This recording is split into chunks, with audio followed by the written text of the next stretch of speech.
National Day of Prayer and Fasting. Zuva kuzvinyima, zuva rokuzvinyima, tichizvinyima pamberi paJehovha, tichizvininipisa kuti hai isu savana veZimbabwe toda kuvaka nyika yedu, toda kuvandudza nyika yedu, naizvozvo tozvinyima. Rakafamba zvakanaka.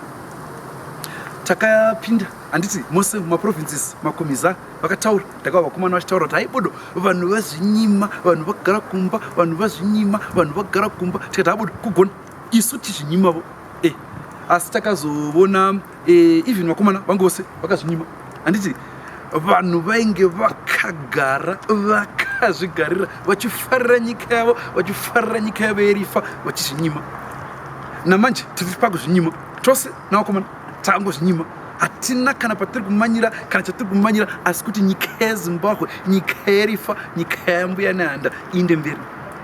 Handinoza ndotaura tiri ipapo pakuzvinyima. Takapinda takaona musocial media vairya tikati hai tikapinda paririnyato nepamupilo kuti wisise kuti ko vapindwa nemweya waregioni, vabatwa naregioni, havaoni here kubata kwaregioni. Tikaona haibodo vanhu vane shuga, handiti vanhu vane diabetes, vaitoda kurya kuti vave vakasimba, kuti patopinda kumaelections vanenge vainesu tichirakasha vanhu samazuva ose.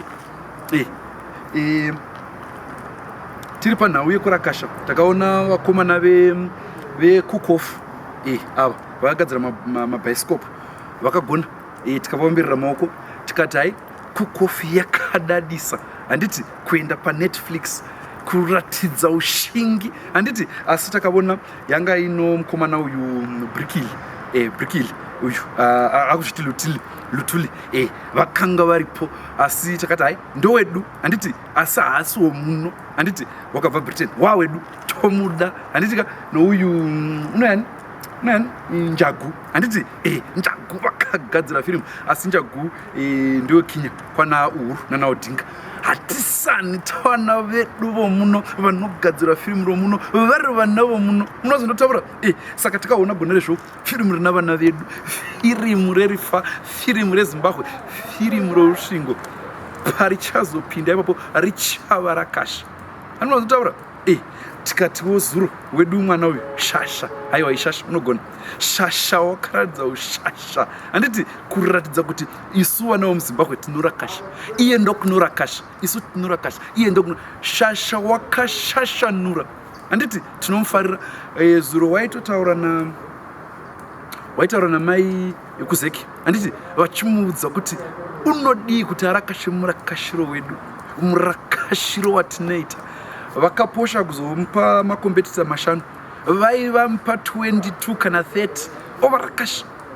Saka indoti kwamuri mose imwi pindai musocial media muvarakashe, pindai musocial media mumuvhotere. Handiti iye ShaSha ndozvadu chandokunda uchidzoka ona zvatakaita nakesti wakavarakasha tikamupa, handiti iwe pinda uvarakasha.